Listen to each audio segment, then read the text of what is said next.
All right, well, hello everyone, and welcome to our back in-person detour here at St. Hubert's. We are thrilled to be here, and we are so grateful to them for opening their doors to us. Erica, can you remind me, when is our thing at Mulberry and Lime? That is going to be April 12th, Sunday, April 12th. There's two different tours, one's at 1 o'clock and one's at 3 o'clock. So if you have no plans on April 12th, please visit our Facebook page where you can purchase tickets to tour that, and benefits will go to the Bluegrass Trust for Historic Preservation. And it includes a catered tea and lunch from Tea and Brie across the street. Yeah. So it's a really fun spring outing. It is a fun fundraiser. So without further ado, I welcome you all to enter in and to learn about St. Hubert's and the history out here in Hunt Country. Go on in.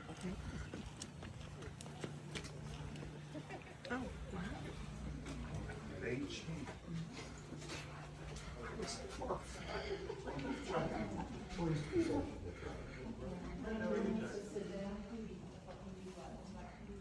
you want us to sit?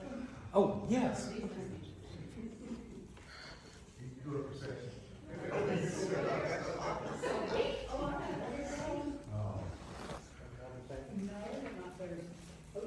So this is not one of those like Calvinist churches where everybody sits as far back as possible to save themselves from hellfire and damnation and a collection plate. There will not be a collection plate.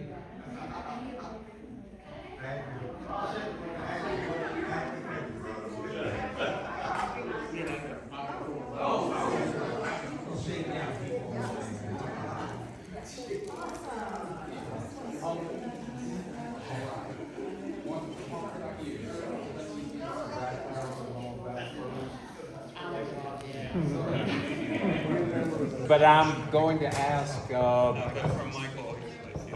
esteemed lead. Oh gosh, I'm so used to walking around with a hat on my head. I thought I was going to take it off. Jackson, would you like to say a few words? And you can give your sermon from over there.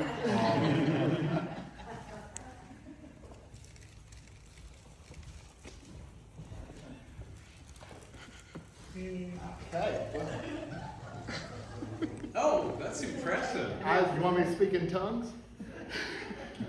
Well, anyways, like I said, it's great to be out here at St. Hubert's. We're so grateful for the church and the community welcoming us out here to this historic site out in beautiful Hunt Country. It's great to be out here in the springtime on a wonderful 80-degree day.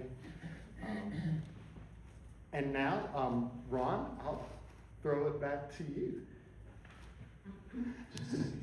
Okay. I am just a member of the congregation here. I'm not a long-time member, although when I moved out here, I think it was 1983, I would come periodically. I was organist choir master in Georgetown at Holy Trinity Church. So I was, guilty of massacring a lot of hymns and hitting a lot of wrong notes on the organ over years. Now I'm privileged to sing in the choir here with Jim Fitzpatrick. And so that's part of what I have been doing here, sitting in this row right here, as a matter of fact. The church is a really interesting, liturgically speaking, institution here. It's part of the Episcopal Church, but it's at the way the Episcopal Church was organized, and this used to be the Anglican Church, and then the recent unpleasantry about 1776 or so, the English kind of made it something that you didn't want to be. So it went from being the Anglican Church to the Episcopal Church. And the Episcopal Church just meant that the presiding hierarchy, the order, was vested in the bishop, a presiding bishop, and ultimately the Archbishop of Canterbury being the presiding bishop of the whole church. And there are more Episcopalians, Anglicans in Africa far and away more than any other place in the world today. This was a bishop's particular private chapel, peculiar chapel, I think was the word at the time. Nice Anglican liturgical word. It was peculiar in that it was the bishop's chapel, but it was outside of the Diocese of Lexington. And for that reason, it developed some quirks along the way that have been maintained, even though it has been brought within the Diocese of Lexington. So just a few thoughts about that to understand that this place was at one time in the Episcopal Church, but outside of the whole structure. And it allowed them to do things like use, I'm just going to pick up one here because it looks old and moldy and well-worn. The Book of Common Prayer that started in England with Thomas Cranmer. 1928 was the prayer book that was in use, and you're not allowed to use it in most places anymore. We use the modern one. And the language has changed a little bit, a little more gender inclusive now. But the older language, thou art using your cell phone instead of you are using your cell phone. We have those wonderful, felicitous vocabulary of the King James language and translation, which I love, and the people that come here love that. There's something about that venerable language that draws people to this place. It's not an easy place to get to unless you really want to come here. You've made the drive if you're coming from Richmond or if you're coming from Lexington. You're still going to be on a wonderfully twisty road, Athens, Boonesboro, Grimes, Mill Road. It's easy for me. I can come here in my pajamas. I live about 1 mile away exactly. I walk here sometimes, so it's nice. So this building itself was set in a property that Winnie Madden gave to the church. You can read some of this in the revised information booklet that's right here, and you should have gotten a little packet with a cookie. Carol has been up all night baking cookies for you, so you'll have one of those in there as well. But the building itself came about after Winnie Morris gave the land for it, Winnie Cadden Morris at the time. And so it's set in a beautiful place. We had some discussion when I was on the vestry for a little while about, we need to put stained glass windows in here. Well, we can make stained glass windows that don't take up the whole window, or maybe you can see through them. There are ways of dealing with it. But people felt that you've got the best stained glass windows in the world just looking out at what's usually called the fox or hunt country, because we're right in the middle of the fox hunt country here. The Iroquois fox hunt. When I did a book on John Jacob Niles, one of the first things I mentioned that struck me was how pagan the hymn board looked with antlers on it. It looks, straight out of the Druid, playbook. But it was named for Saint Hubert, who was the patron saint of the hunt. And he saw, while he was hunting, between the antlers of a stag, a cross, and it changed his life forever, and he became a saint eventually. So that's why St. Hubert was chosen as the saint. And when you come up to wander around and look around, the needlepoint, I can't tell you when it was done or who did it, but it's wonderful. They're all equestrian fox hunt kinds of symbols. The Iroquois hunt is in the old Grimes mill. Grimes is a mill, Grimes and Morton families that you are married into in some ways. So these are old families that were here. It was a fascinating history of that mill that actually did wheat rather than corn, which I would have suspected here. And that grain went all the way to New Orleans. So it's going, you know, there was a lot of commerce here at that time. So the place was given, the church was built and designed, and the idea was, we're out in the country, let's build an English country church style. So 1969 it was completed, am I right about that? And so the style of it is that way. It size-wise, it's a very pleasant, intimate space. We're not a large church. People do come from, you know, various counties around. Let's see, what else can I say about it? The churchyard itself, which is what we generally call cemetery or graveyard, is an active graveyard, and that's where my plot, where my wife is buried, and so I mean I'm tied to it. My neighbors are kind of quiet, but they're John Jacob Niles and Rena Niles, so right next to me. So this person that I did a biography of, and you know, got to know Rena over many years, and all of that, end up being my neighbors for the rest of eternity. Yeah, forever. Well, who knows what forever is, whatever. But you'll have an opportunity to go out and wander around, and this is one of the assets of the church, I think, is this beautiful grounds that we live in. You should feel free to come out anytime. There's a picnic table that you should make use of, and it's wonderful. The church itself, this was the apartment, and it was a dwelling for the priest at the time, and now it's a choir rehearsal room and a vesting room, and so it doesn't serve, no one resides here. Thoughts, Carol, Ed? We have stations of the cross on the walls that ink drawings that one of our former members, Marie Snyder, did years ago.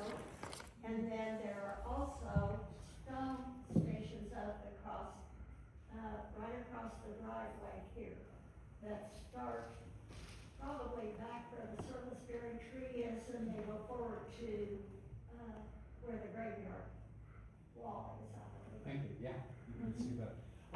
You used that word serviceberry. I grew up calling them sarvis. You know what the story is on that?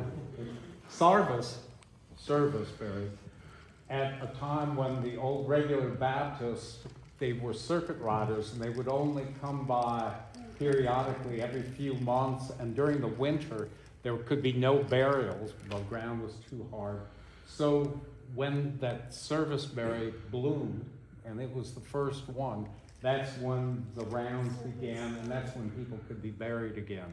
So the sarvis really is our, you know, climate indicator, and that's when you know, you can be buried again, I guess. Or you could be set on fire in your boat in the Kentucky River like a Viking funeral, I guess. Yes.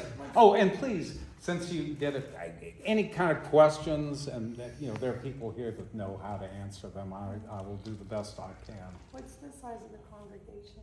The size of it? Bob, do you have a good handle on that? 50 max. 50 max. Okay. And it's a little fluid. I mean, people Yeah. die or move, and then new people come. Varies, 25 to 50. Yeah. You'd be lucky to come here. It has been absolutely packed with people up there, and you know, filling up that room in the parish hall downstairs for several events. You know, a wedding or funeral. My wife's funeral, we couldn't get into church; it was packed. And, you know, so I mean, we can hold quite a few people if we need to, but 30 is kind of typical for a Sunday. 30 or 40. 30 Yeah. 40. Yeah. Other questions? Yes. Hi. I got here late, so you may have already, That's good to see you. nice to see you too. You may have already touched on this, but when was the church built? 1969. It was completed in 1969. And the land was, given by Winnie Morris before that. It took some years, not terribly long, was it 2 years in the building of it? I think. Yeah. I think the first service, they started in 68, the first service was Easter of 69. Yeah. So even though it looks venerable, it's really a relatively recent church. Yeah. Yes? So if someone wanted to get married here, would they have to be a member of the church? No. Terry, I thought we were keeping that a secret. No, I think, people, there are some standards, like, okay, if you wanted to get married here and you wanted to have music by ABBA, I'm sorry, I don't know why that came to my head, we'd probably go, no, Yeah, you're not, you would have to use, hymns or music that's approved by the organist. There's some standards about not using artificial flowers and things like that, but generally people are very flexible. In fact, being buried here, I don't know how much it costs at like Lexington Cemetery now. I know it's expensive. It's incredibly inexpensive here if you're a member, and a little bit more if you're not. I can't imagine a more peaceful, beautiful kind of place to be. People are more typically interred by cremation because it's rock and it's really hard to break it up. There's a part of it that they have added soil to, and so that can accommodate it. But so you can be married and buried What about and not baptism? be a member. The other end of life, what about baptisms? Baptisms. I think, what baptism, Ed, why don't you I'm sorry, is that just talk about Catholics? that? Do you have to be a member of the church to be baptized here? No, they have to take the council of priests. Yeah. Work with priests as far as that's concerned. To be confirmed.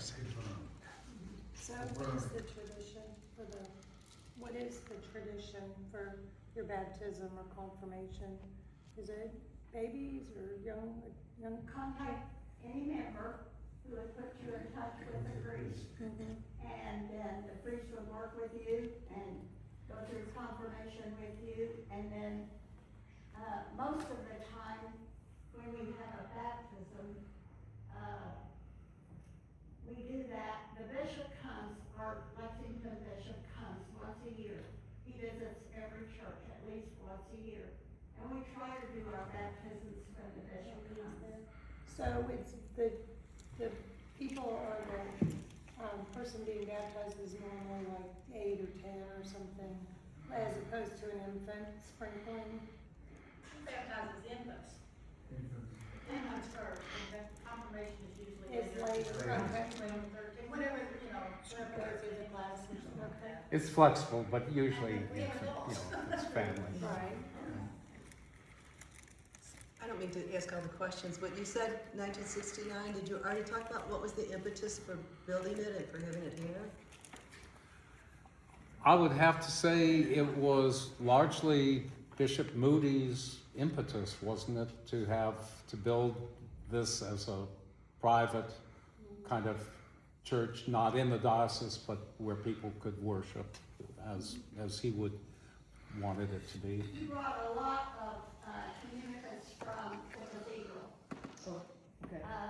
Because he wanted, I had a friend, an elderly friend, that I took to the doctor for several years. And she and her husband had always attended and were members downtown at the cathedral. And gradually, they were unhappy there. And when her husband spoke to the bishop, he said, "You need to go out to that little country church that I just built out there in the country."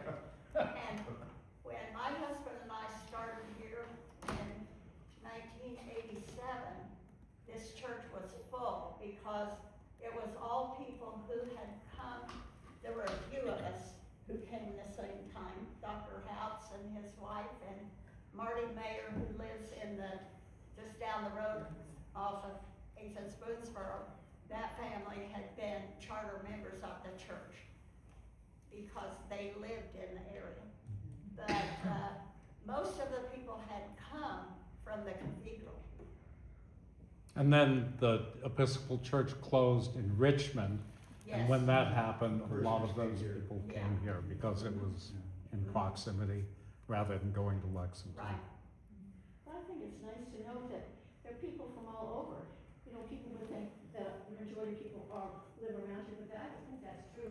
There are people from Lexington, from Winchester, Mount Sterling, Richmond, right here. Of course, our minister's from Korea. So really, it's a wonderful gathering of people from all over. I don't mean to evangelize, and I'm not going to do that, but I would say, you know, it's people come and they discover it by accident usually, or family, and go, oh gosh, this is really pretty here, and people end up being really friendly. I don't like coffee hours. I've been, they've been inflicted on me since the time I was 4 years old, but coffee hour here is not coffee hour, it's like a meal. I mean, they actually have wine and coffee, but a full meal. It depends on, what Sunday and who's doing it. And I have to say, you won't see them right now because, it's during the week, but the flower arrangements are as good as I've ever seen it anywhere. They're beautiful. So, they're just, things that are peculiar to the church that make it, I think, enjoyable. We've always said, if we get you downstairs for coffee hour, you'll come back. Yeah. No need to go to, Cracker Barrel after church. Yeah, it's pretty serious meal. Pardon? Did you mention the doors? That would be the next thing I get to is start to talk about Niles a little bit.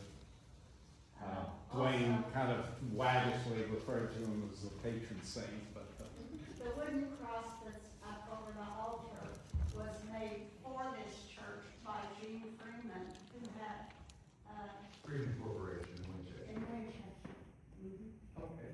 And we do exchange that cross for the one that you will see at the back at different seasons of the year.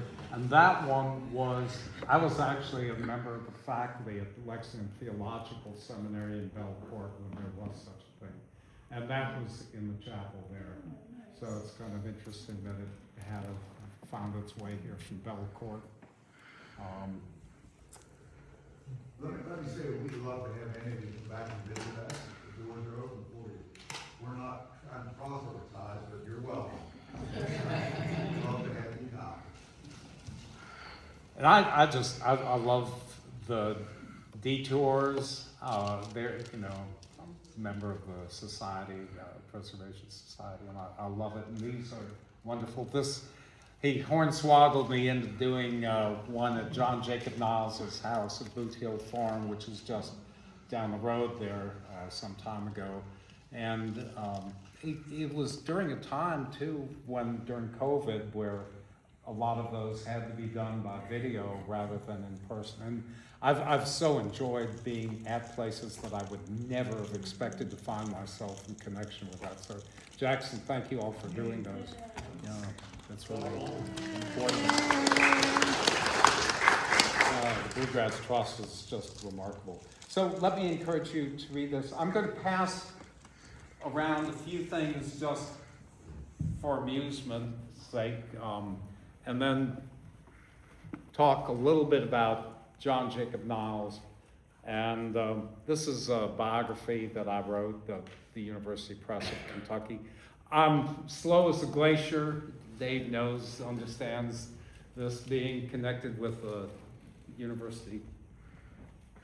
The press, how do I just think? The M.I. King Press rather than the University Press of Kentucky. John Jacob Niles' life work in terms of ballad collecting in all kinds of places was largely contained in this. And this is the ballad book of John Jacob Niles. So just take a glance at that. This was a cookbook that came out, and I actually used the spoon bread recipe, which is terrific. I think there are maybe 2. Oh gosh, all these people signed it. Wow. April 28th, 1996. How cool. I just noticed that. But most of these recipes were Mary Tippy's. And I just wanted to mention that because Mary Tippy Mullen's house it's no longer standing, but it's right across from the church. And she was an African-American woman who was part of the family, really, of the Niles. Was a great cook. And my daughter and I would walk up the road to her house to visit with her, and she would always have tarts that she made. And on a hot summer day, it was the coolest place in the world because there were morning glories growing up across the whole front of the porch. It was just covered in them. I've always hated morning glories. They're the most invasive thing in the world, but they were beautiful there.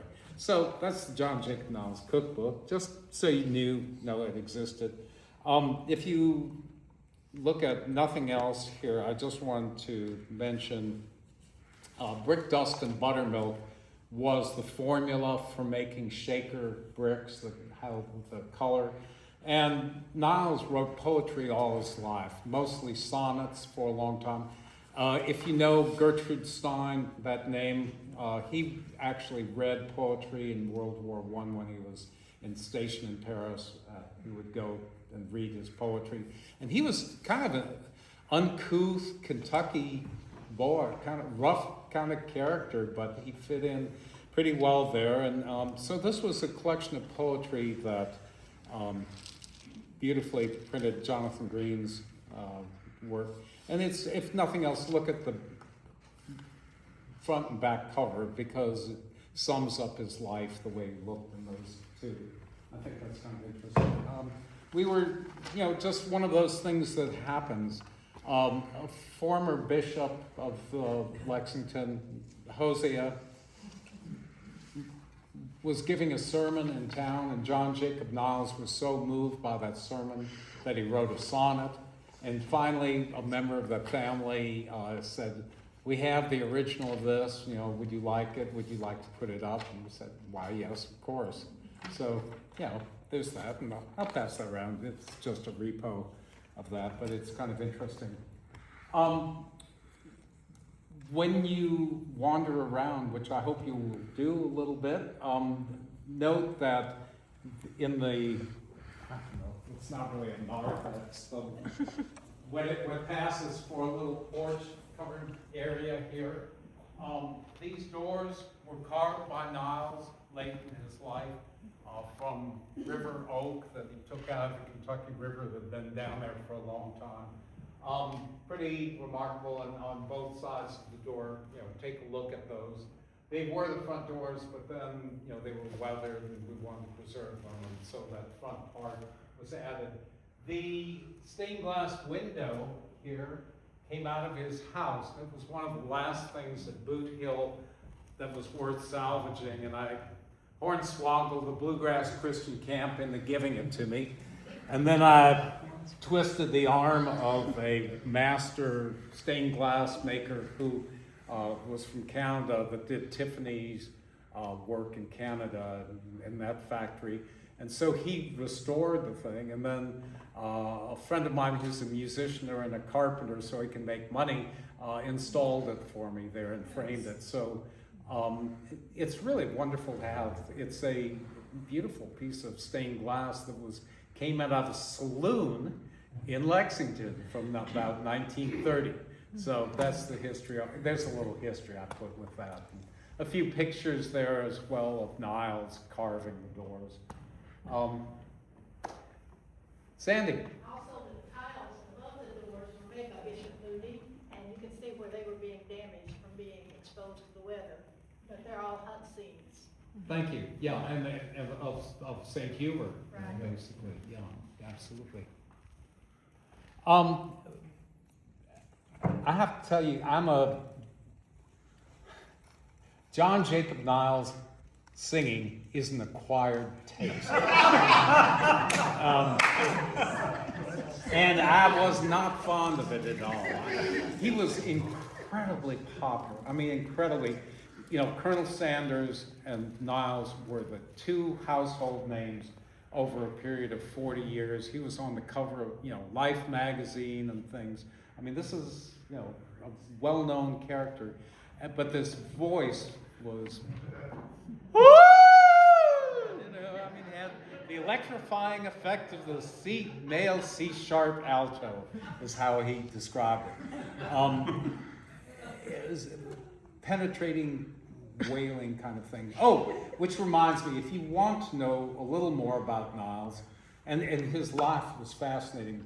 My friend Anita, after reading the journal article I just that was released with Under Maine, if you are interested in reading a little bit more with pictures and recordings and things, it's an online journal in Lexington. It's really terrific. I was delighted. I've written so much about Niles, I didn't think I could do another article without shooting myself in the head. But it actually turned out pretty well. He was such a colorful character over a long life where, you know, being a flyer in World War I, he performed at Belle Breezing's house on Christmas Day and said the whores were very pretty and had good table manners. He made $25 that gave him enough money for an overcoat. Ms. Breezing said, "Come back anytime." I presumably as a performer.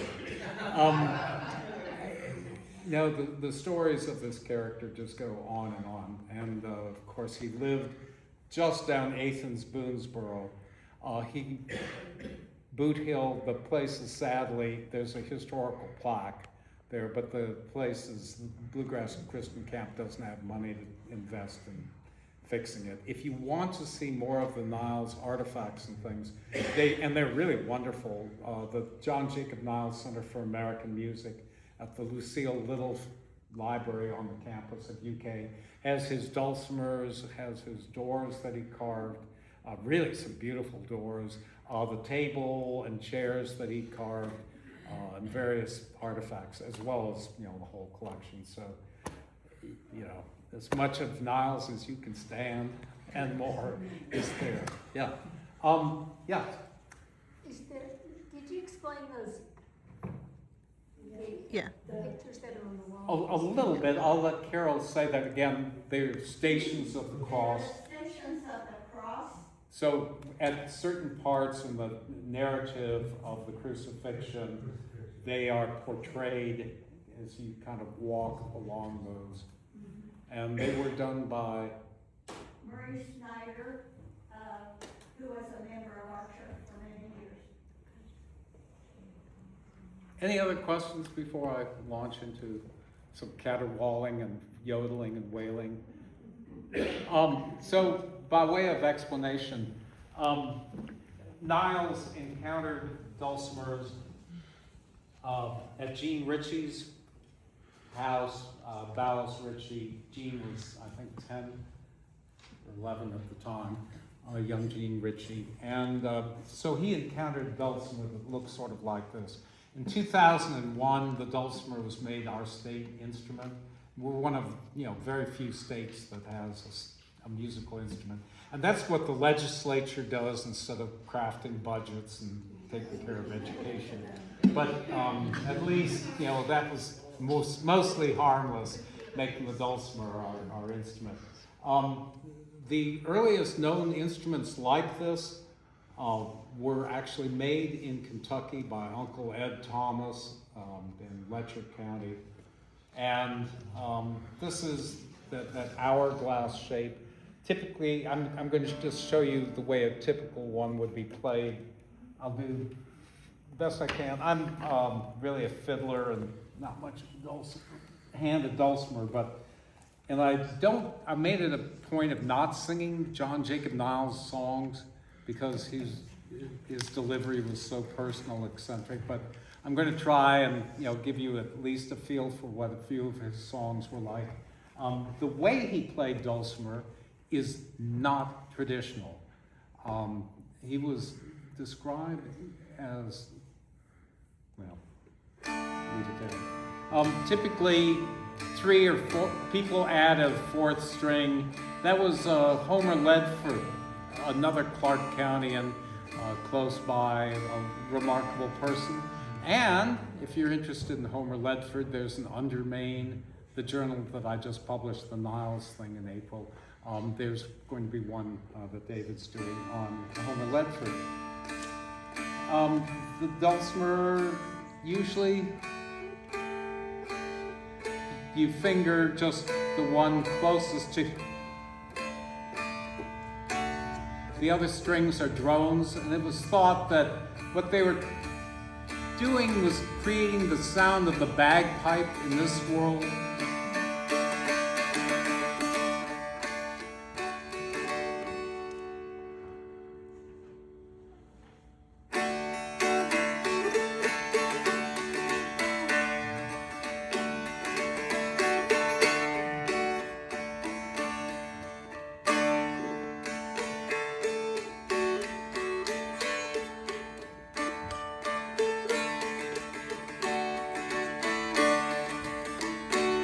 And it's nice because it's a soft instrument, you can sing with it. I could tune it wherever I wanted, as opposed to a piano, so it would work with my voice.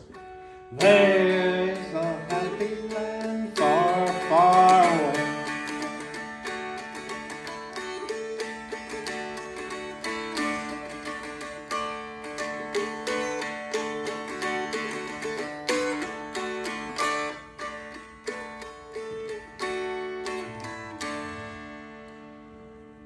And people have started, making it chromatic, playing chords, and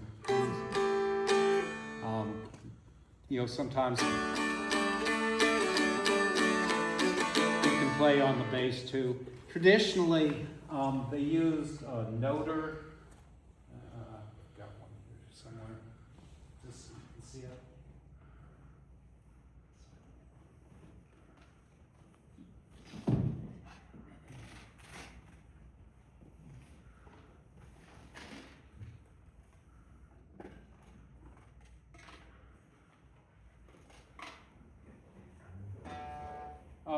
Gene Ritchie used a noter frequently. It's just, you use a chopstick, a dowel rod. Homer made these nice ones that I use.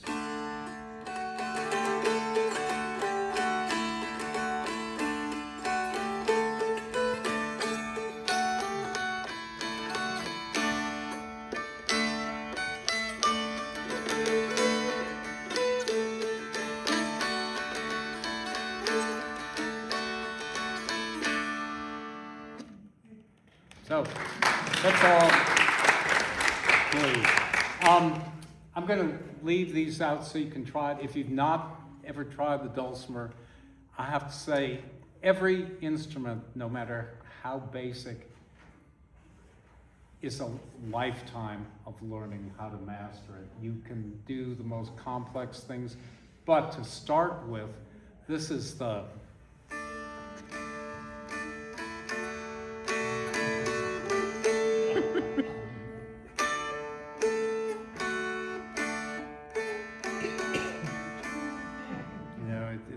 it's really so easy, and it's a wonderful instrument. And they look beautiful hung up on your wall, which is where a lot of dulcimers find their way. Okay. No, I'm going to have at this one. So Niles' instruments, he started with that, and that's why I wanted you to see that. But he decided he was such a showman. He always, everything he took, he recreated it in a new way. He invented the brake light, and this is in the Under Maine article in the sketch. 1907, I think it was. He saw the first 2 Cadillacs unloaded off a rail car in Louisville, and within 20 seconds, one stopped and the other ran into it. Only 2 cars in Louisville and they had an accident. Isn't that, it's just, So, Cadillac, you can't make this stuff up. So Niles was at home that night, and he is baiting his rabbit traps. You know, I used to make these, you know, with a box and a stick and a carrot and a string. The rabbit goes, oh, you know, and the trap, you know, the box falls on him. He went, oh, what if I had a coal or a kerosene lamp and a red, you know, cover to it, and when you pull the brake, whether, you know, it's a hand brake or a foot brake, it lifts the box on the rabbit trap and you see the light. And his dad said, well, you know, Johnny, that's a smart idea. Why don't you send it R.E. Olds? That's Ransom Olds of Oldsmobile. He did. He made it, you know, sent it to Olds, and he got a letter back saying, you're a very enterprising young man, but there'll never be a need for such a device. And, you know, I've documented it and who actually made the first brake light and all of that stuff that actually took. But it's interesting that Niles created that out of a rabbit trap. And that's the way he thought. He took a dulcimer like that and he turned it into these instruments that were what Gene Ritchie called Nilesomers, you know, kind of waggishly, you know, tongue in cheek. He took like a cello and chopped it down, made a cello appearing instrument. He took an instrument like a lute, and so he created these hybrid instruments that weren't truly dulcimers, but they were louder. And then he even took regular dulcimers and put different frets so he could play music in his style, because he didn't play in the traditional style the way I just showed you. He would use it more just as a way of, he would play it and, you know, conjure up these visions of tragic troubadours of the mountains. You know, it was theatrical as much as anything. This one performance that I have a great description that Gene Ritchie gave me of, you have to imagine yourself at the very first Newport Folk Festival, 1959. This is by the ocean, and, you know, all the great folk heroes of the time are at this, you know, Bob Dylan's and Joan Baez's and Woody Guthrie and Pete Seeger.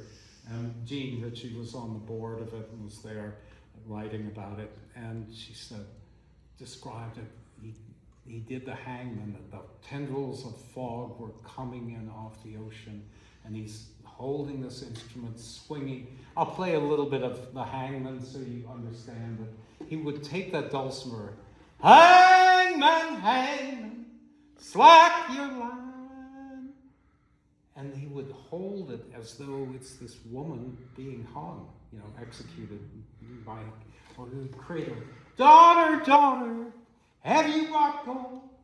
So it became a prop for him. He was a pianist growing up, but the dulcimer enabled him to be free. It enabled him to bring instruments with him. It distinguished him from all the other folk musicians that were playing guitar, wielding guitars, and he was different. And he looked like something out of the Elizabethan times. And then that voice that, you know, I can't even begin to simulate.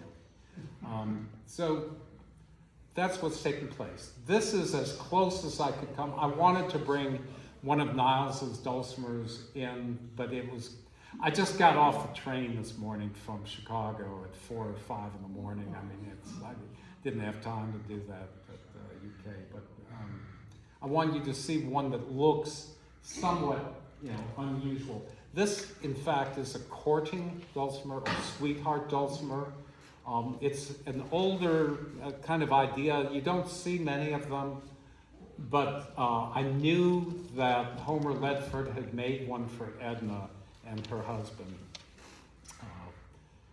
And Edna being Gene Ritchie's sister, sorry.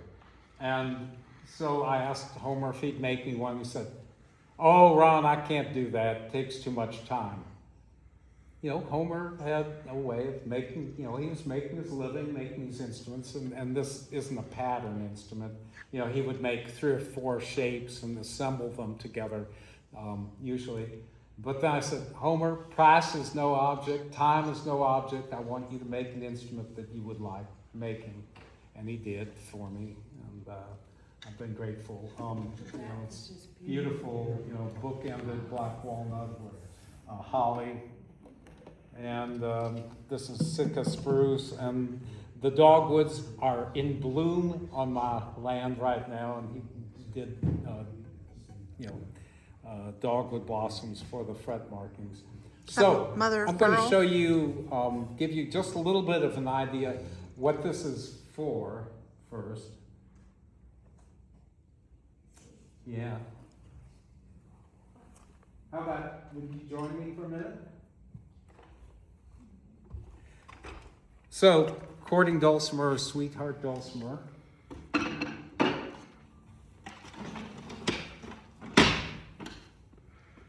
guess that'll work. Trick chair. Come on. What are you expecting of me? Oh, you'll see. Okay. I'm going to give you a pick.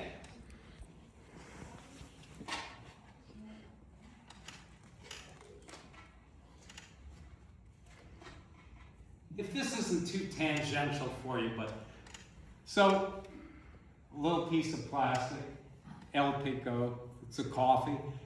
I was playing with Jean Ritchie on the porch at Hyman one time.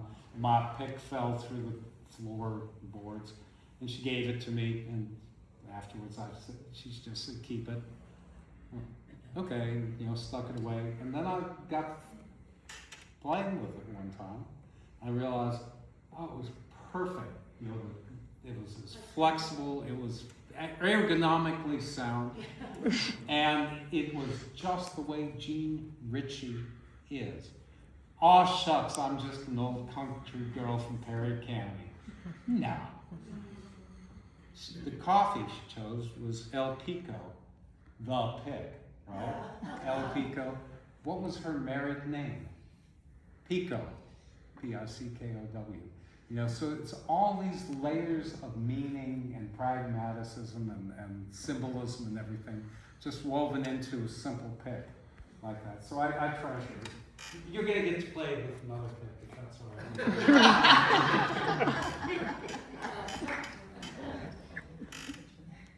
I gave you one, right? Warren, nay.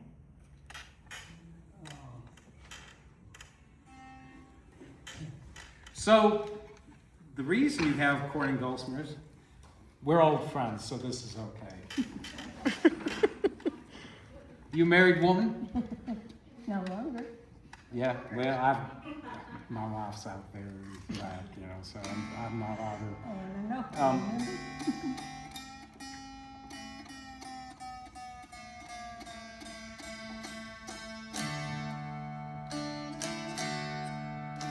Okay, so what the Sweetheart Dulcimer was about, at a time, simpler times before social media and sexting and things like that started happening, if you were sparking, lovely term, I love it, I wish it hadn't died off. If you were, you know, courting a girl, and back then it was guys and girls courting usually, you would be in a supervised setting, so nothing untoward would happen. And you would be ushered into the parlor, or whatever, you know, the living room, and you'd be at the courting dulcimer with your knees touching. It's pretty steamy. And it would be social harmony and musical harmony. And just strum with me. So, give you an opportunity to look at each other, play, and one,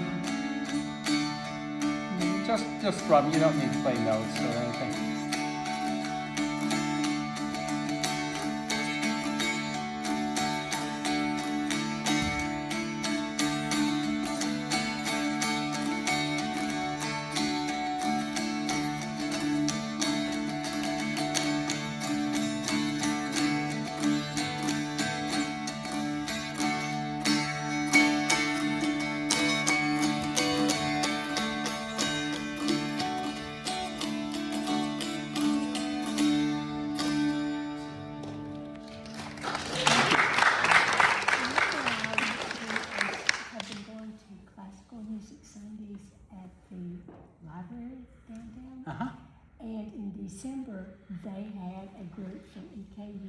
two guys that sang John Jacob Niles songs. Oh, they were wonderful. Wonderful. They weren't in his voice at all. That's the beauty of Niles. I mean, the songs are really incredible, and you don't have to listen to them the way he sang them. Yeah. So we gonna get married? Okay. I thought, and thank you so much.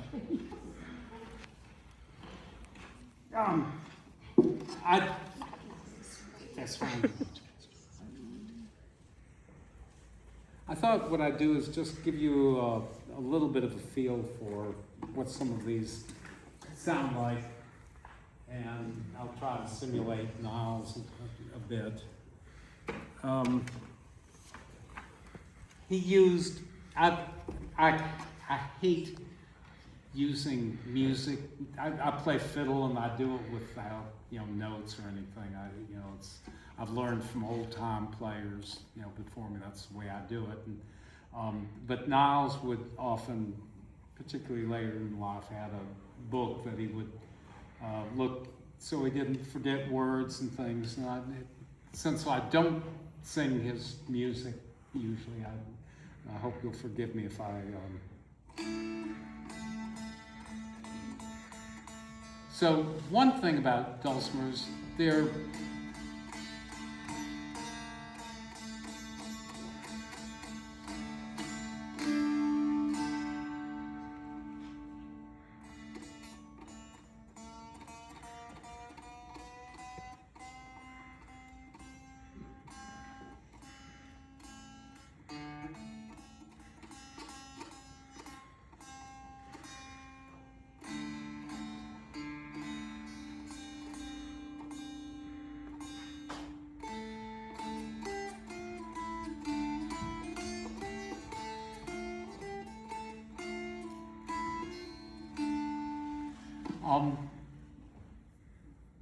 they use different tunings because unlike a piano that has 12 equal steps, this is tuned, they call it a diatonic scale, so it's not even like a guitar, and it's more adapted to older modes and older scales and things. So what I've done is put this in kind of a minor as opposed to this.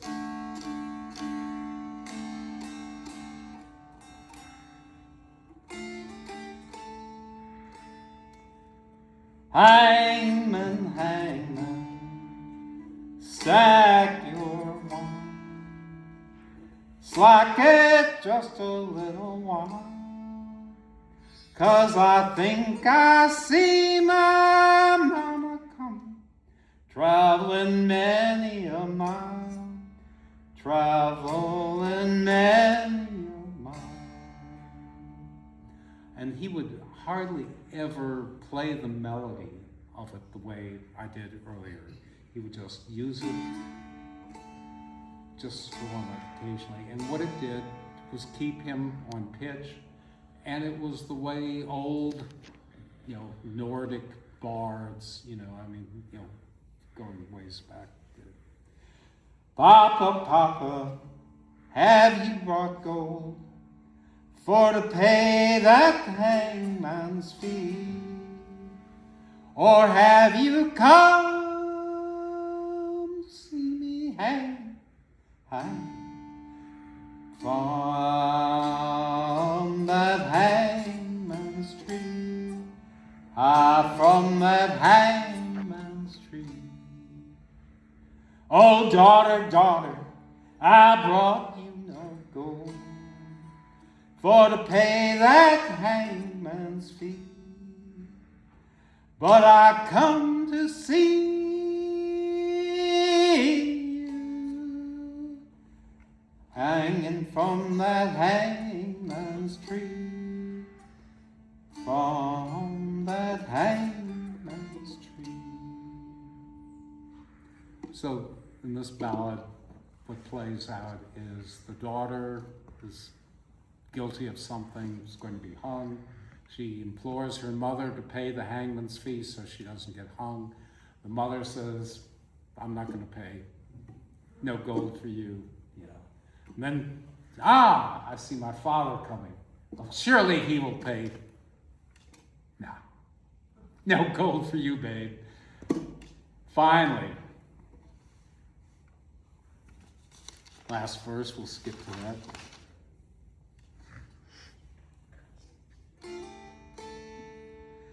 Sweetheart, sweetheart, have you bought gold for to pay that hangman's fee? Or have you come to see me hanging from that hangman's tree? From that hangman's tree. Oh, daughter, daughter, daughter, oh, lover, oh, lover, lover, lover, I brought you that gold for to pay that hangman's fee. For I come to see you, not hanging from that tree, not from that hangman's tree. So you have a little bit of an idea, at least what the sound is like. And at that point, I mean, I'm playing much more of the melody than he would have. He would just, hold it and cradle it as though it's the daughter or the lover. And then it's being hung, swinging like that. It's really, terribly, terribly effective. So, can you stand to listen to one more? Sure? Really? Yeah.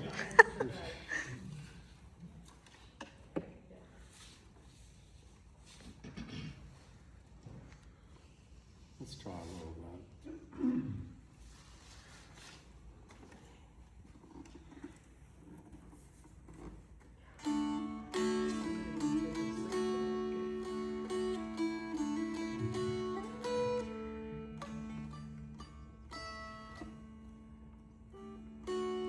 So, Go Away From My Window, which ended up being the title of the book, because it's a good one. Do you know the Bob Dylan song? Yeah. Go away from my window, leave at your own chosen speed. That line was taken from Niles. But Go Away From My Window was also an Elizabethan ballad that was done by many people, printed and published in the Fitzwilliam Virginal book, probably in the 1500s. And what Niles heard, I don't know if it was connected to that Elizabethan ballad at all, but he was accused of plagiarism, of taking that from the Go Away From My Window. He heard a black worker who was digging a trench with Niles named John Jacob, and can't certify that. It was, Niles said that was what was in the notebook, pay book that his father had. And all he did, and Niles would act this out, he sang one line of text, that's all he knew. Go away from my window, away from my door, go away from my window. That's all Niles got. But he took that line and he expanded on it, and then he completely wrote a different melody, and that melody doesn't look anything like the Elizabethan one. So it was one of many cases where Niles was accused of plagiarism, and he got copyrights for these songs. It went to court a number of times.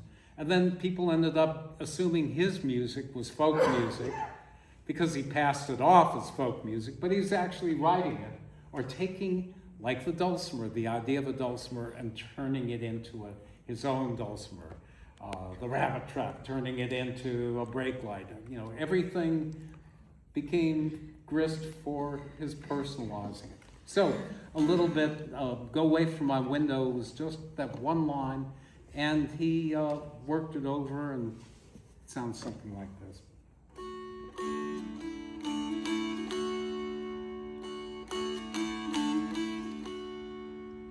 Go away from my window, go away from my door, go away, way, way from my bedside,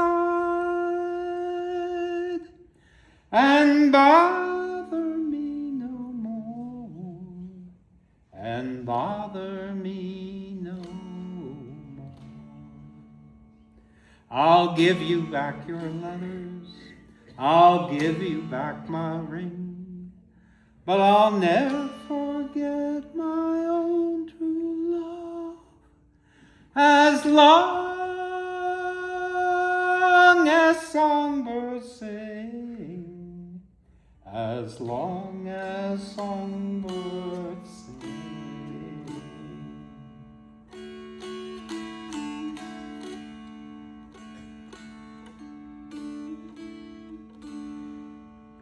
Go on your way, be happy.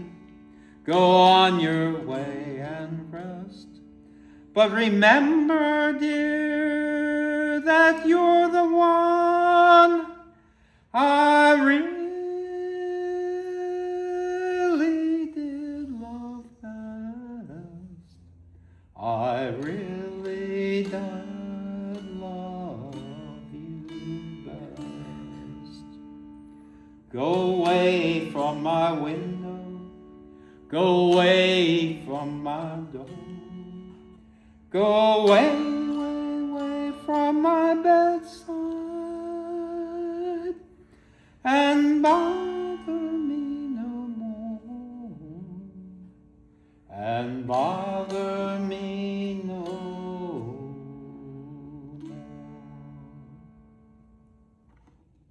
It's been right pretty. Thank you.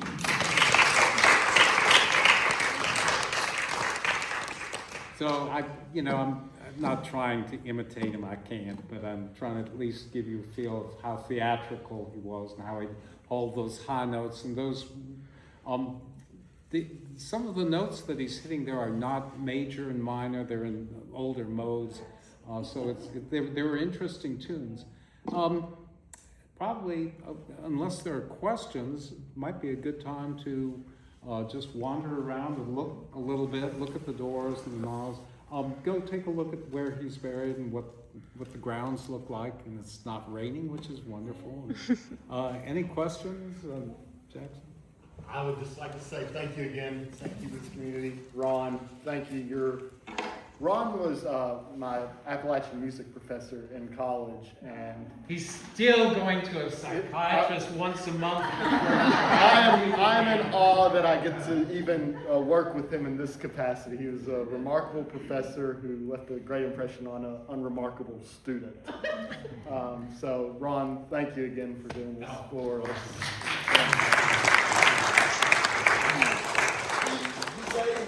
Not me, but my best friend credit for bringing in a jar of moonshine. Oh, that's the easy A. Yeah, and I want to thank the congregation of St. Hubert's for opening up the church and being so gracious to do the cookies. And people are milling about that can show you and answer questions and things if you have them. Otherwise, just wander around and enjoy it.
ways.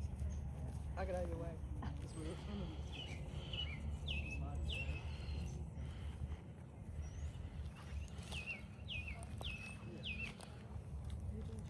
I'm doing okay. How about you? You are?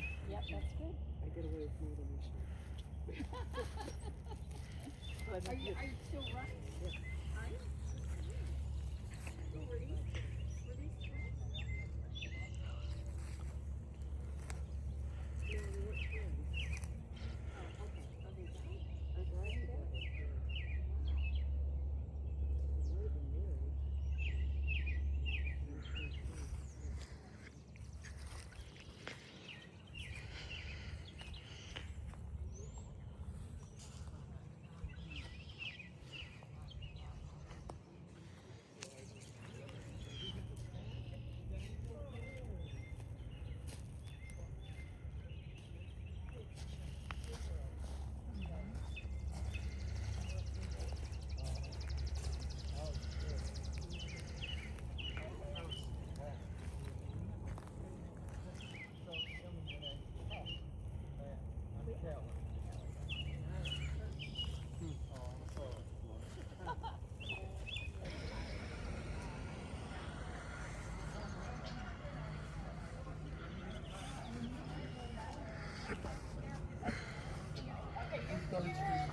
I was just trying to, I know that. Well, thanks everyone for tuning in for our April detour of St. Hubert. I hope you enjoyed our musical evening. I know that I did. And I look forward to seeing you in May, where we'll be doing our detour of Whitehall. May is also Historic Preservation Month. We're going to have a lot of activities going on during that time, so please follow us on Facebook and Instagram or on our webpage to keep up with what's coming up. Thank you so much.